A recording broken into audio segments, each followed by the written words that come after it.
Steve Martin talks about the 9 actors who are really bad people. Steve Martin is a star in Hollywood, and he makes people laugh in his own special way. He is very careful when he is trying to be funny. He thinks really hard about the characters he plays. Steve Martin does things differently than some comedians who like to make things up as they go along. Someone who has worked with Steve Martin on a lot of movies says Steve Martin does not just tell jokes, he puts a lot of thought into them. He thinks about everything he does, like when he pauses or makes a gesture or chooses a word to say. Steve Martin is very careful about what he does. Martin does comedy like a person who makes things with their hands, making sure everything is just right. This attention to detail has made Martin one of the people in America for a very long time. People know Martin from when he was in Crazy Guy, and they still like him now that he is a grown-up actor, writer, and musician. Martin is really good at comedy. That is why people still like him. Martin is a guy, and he makes people laugh. Number 1, Chevy Chase. He had an ego that caused a lot of problems on set. There was a lot of tension between Steve Martin and Chevy Chase when they were making the movie Three Amigos in 1986. This movie should have been a funny project with 2 great comedians working together. It turned out that Steve Martin and Chevy Chase had very different ideas about how to be funny and how to work with other people. It was pretty weird to see them try to work. One person who worked on the movie said it was like watching 2 different kinds of animals try to talk to each other. Steve Martin would show up ready to go. He would know all his lines. Want to work with the other people. Chevy would come to the set with his thoughts on how the scenes should be done. These thoughts were often very different from what the writers had planned. The people who wrote the script had one idea. Chevy had something else in mind for the scenes. Chevy's ideas for the scenes were usually not what the script said. Chase did some things that bothered Martin a lot. It was not just that they had ideas about the movie. Chase would change the words in the script to make himself sound better. This would be bad for the other actors. He would also treat the people who worked on the movie like they were not important. This really upset Martin. Martin is a polite person. A person who made movies with Martin said that Steve thinks that making movies is something that everyone works on together and everyone should be treated with respect. Martin believes that everyone who works on a movie with him should be treated nicely. Chase did not do this. It bothered Martin. Chevy seemed to think that everyone around him was there to help him look good. He did not think about what they wanted. Chevy just thought about how he would look to people. Chevy wanted everyone to think he was great. There was a disagreement between some people on set. It happened on a tough day of filming. Chevy Chase wanted to make a lot of changes to the script. He wanted the story to be more about his character. This meant the other actors would not be as important. Martin got upset, said something to the director John Landis. He said if being full of yourself was money, Chevy could buy Wall Street. What really bothered Martin was not just that Chevy Chase thought of himself. It was also how his behavior affected the people around him. Martin did not like how Chevy Chase's actions made things difficult for everyone on set. Steve once told me that good comedians make everyone in a scene look better.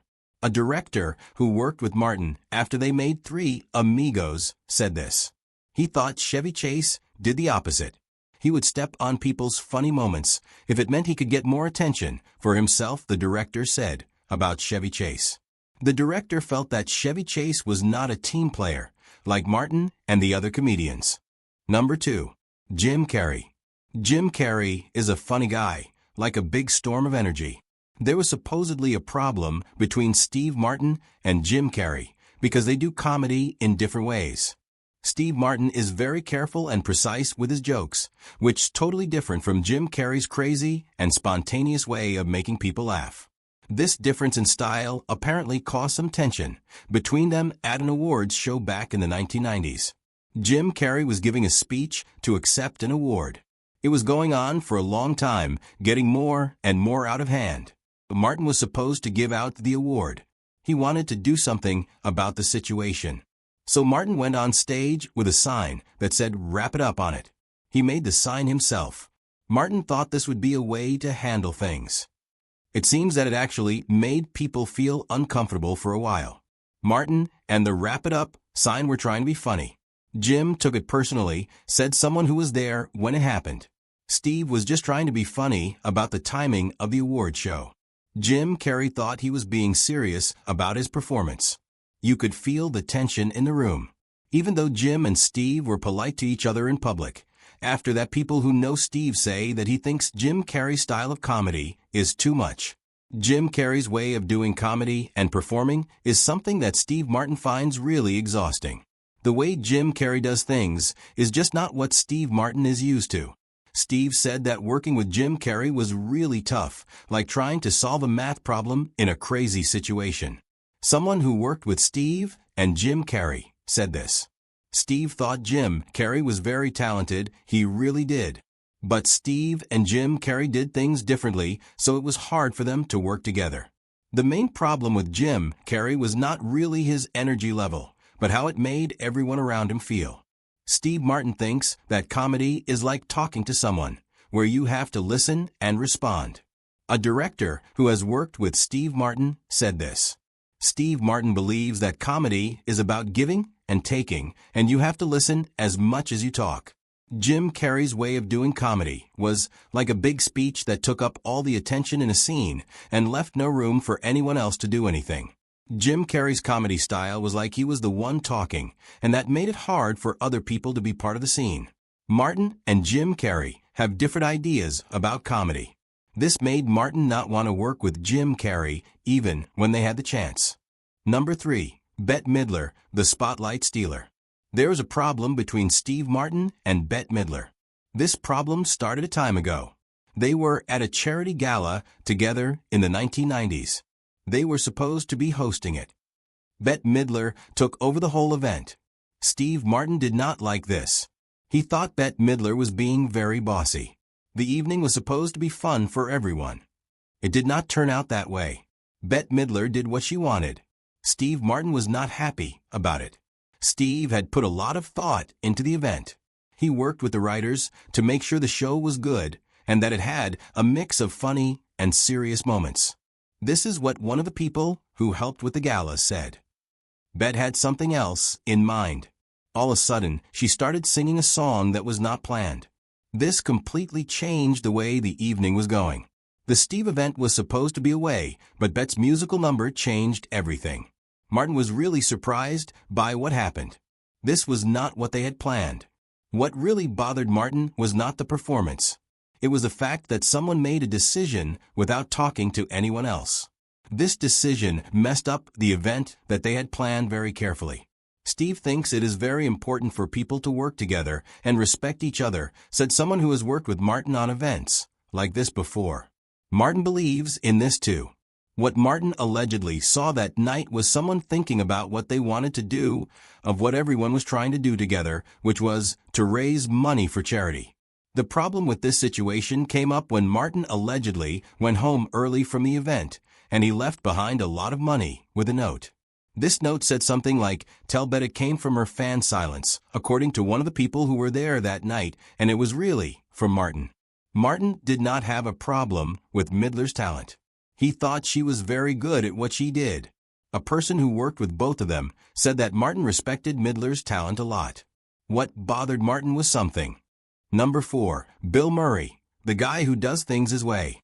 There is a problem between Steve Martin and Bill Murray that shows how Steve Martin likes to plan things and Bill Murray does not. People in the business say the problem started when Bill Murray messed up a television show in the 1980s. This was a deal to Steve Martin because he had planned everything out carefully. Steve Martin always prepares well for these things, said someone who works in television and saw what happened. Bill showed up late to the thing. He did not seem to care about the stuff we had practiced. Then, when we were on air, Bill started to mess with the plan we had made. Bill did not want to follow the structure that we had set up. This was really bad because we had worked hard on it and Bill just did not seem to care about what Bill was doing to the show. Bill just went ahead, did what Bill wanted.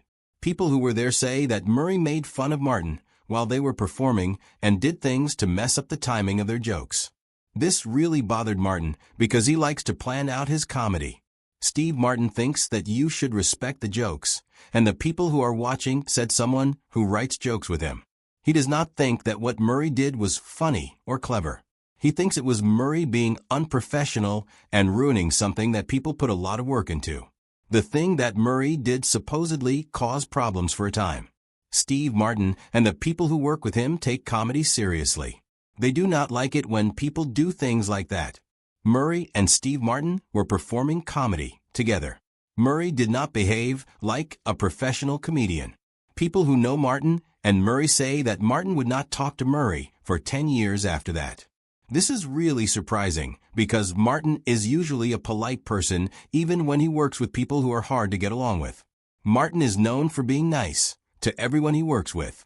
He did not want to talk to Murray. Number 5. Robin Williams, the guy who was really good at making things up on the spot.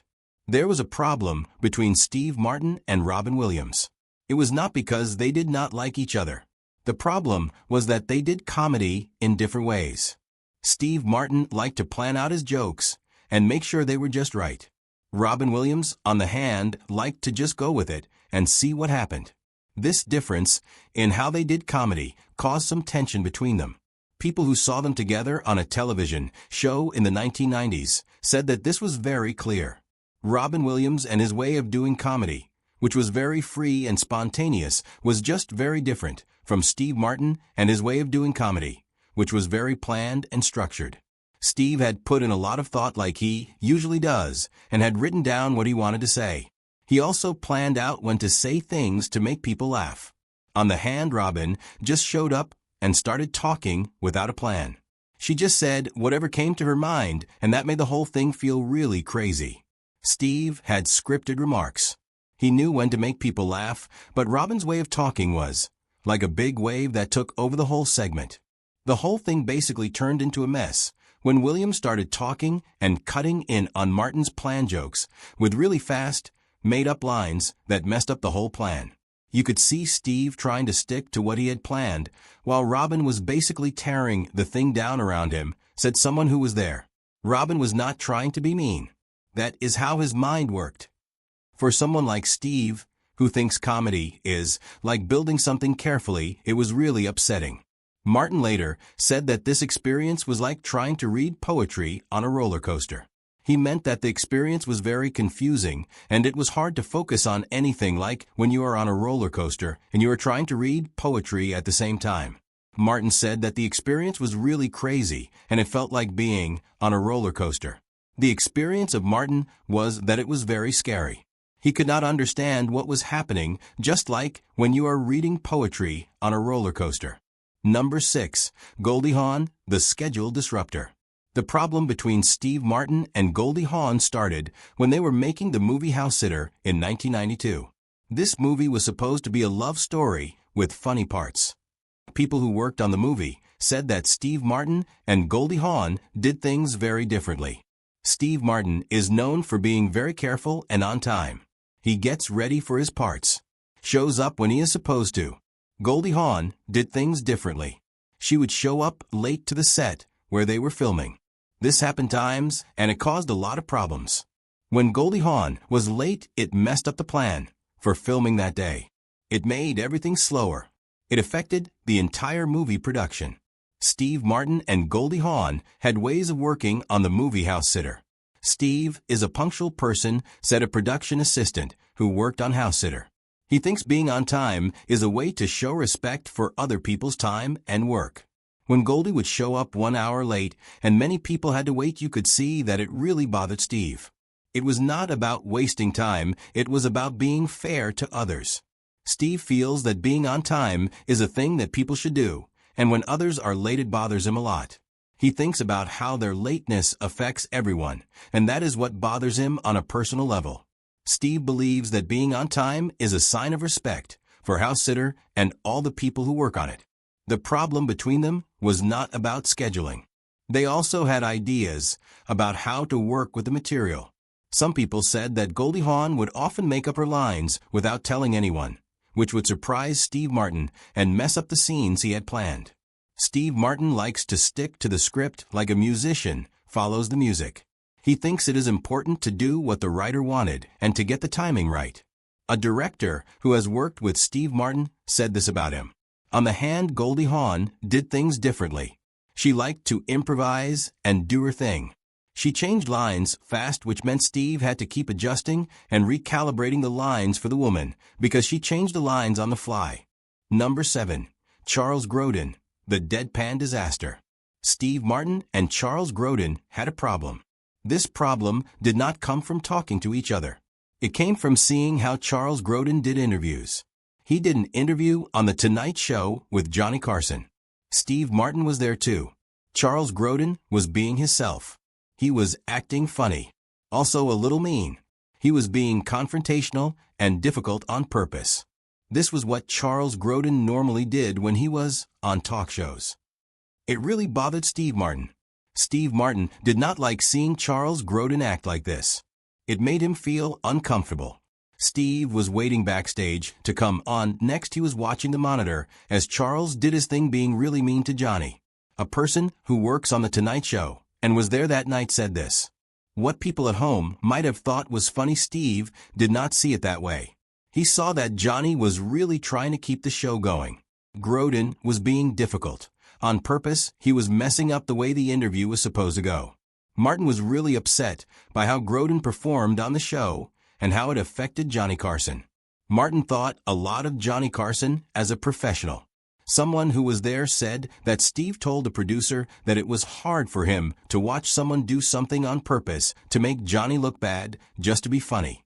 Martin felt that Grodin was using Johnny Carson to make his joke work. Johnny Carson did not know about it. Johnny Carson was basically a man in a joke that he did not agree to be a part of, and that was because of Grodin. What really got to Martin was not the idea of Grodin being confrontational, how it made other people feel. These people did not want to be a part of it. Martin thinks that comedy should be obvious when it is not real, or it should be something that everyone agrees to. A writer who has worked with Martin said this about him. Grodin was doing something that made people feel really uncomfortable. He was doing this on purpose to make his comedy work. The problem was that the people he was doing it to did not know it was coming. They were not ready for it. This is what bothered Martin about Grodin's comedy. Martin did not like that Grodin was making people feel this way just to be funny. Number 8. Don Rickles. Don Rickles was a comedian who did a roast that went far. The Don Rickles roast was something that people still talk about because the Don Rickles roast went far. There was a problem between Steve Martin and Don Rickles. This problem started a time ago in the 1980s. Don Rickles made jokes about Steve Martin at a kind of comedy event. These jokes were very mean. They hurt Steve Martin's feelings. Don Rickles talked about Steve Martin's divorce and money problems. This was not okay with Steve Martin. Usually people make fun of each other in a way at these events. Don Rickles went too far and said things that were very personal and hurtful to Steve Martin. Don was doing what Don always does, saying mean things to everyone around him. An attendee who saw what happened said this. Don's jokes about Steve's life were really sharp and hurtful. They did not sound like the jokes Don tells. You could tell that Don's jokes about Steve bothered people more than his jokes about others. Martin is a guy, and he can take a joke. He did not get upset during the event. The people who know him say that it really got to him. They say it made him think about what's funny and what is just mean. Steve, who knows Martin well, says that Martin thinks there are some things you just do not make jokes about. He said that Rickles was making fun of the things that happened in Martin's life, not just the little things that people usually joke about at a roast. People who know the business say that Martin never said anything about Rickles in public. He did not want to be in any more events or shows with him. This was because of what happened. A person who works with Martin said what really bothered Steve was not that people were making jokes about him. He is okay with that. The problem was that Rickles picked mean topics to make fun of Martin. He did not pick things like you are supposed to do when you are roasting someone. Rickles chose things that would hurt Martin's feelings on purpose. Martin had an experience that taught him a lot about comedy. He learned that comedy should come from a place like when you understand and care about people, not when you are mean to them. Martin thinks that good comedy makes fun of people who are more powerful, not people who are already down. Steve said that Don Rickles thought it was funny to be cruel. A writer who worked with Martin said this: Martin respected Don Rickles because he was a person in comedy history. Martin did not like Don Rickles' style of comedy because it could really hurt people's feelings, and that is not what comedy should be about. Martin did not think comedy should hurt people even if it is supposed to be entertaining. Number 9. Burt Reynolds, the prank war escalator. Steve Martin and Burt Reynolds had a problem. The issue with Steve Martin and Burt Reynolds was because of Burt Reynolds. Burt Reynolds liked to play jokes on people and do funny physical things. This caused trouble when Steve Martin and Burt Reynolds were on television together. Sometimes Steve Martin and Burt Reynolds would be on The Tonight Show at the time. Steve Martin would get really upset with Burt Reynolds because he would do things that were not planned. Burt Reynolds would mess up the timing of the show. Steve Martin did not like it when Burt Reynolds did this. Reynolds was really well known for playing pranks on Johnny Carson. He would do things like attack him with shaving cream or use water guns. This would cause a lot of chaos on the set. A producer who worked with both men on The Tonight Show said that Steve Reynolds gets ready for television appearances in a careful way. He times his stories so they are funny at the right moment. He prepares what he is going to say carefully. He thinks of each time he's on television as a performance that he has practiced. What makes this tension particularly interesting is that it highlights the fundamental difference between Martin's architectural approach to comedy and Reynolds' more improvisational physical style, a difference that made meaningful collaboration between two of entertainment's biggest stars effectively impossible. Steve doesn't consider Burt evil in any real sense, clarified a friend of Martin's. More like careless enough to count. Someone whose need for attention through physical comedy made him potentially destructive to more carefully constructed entertainment.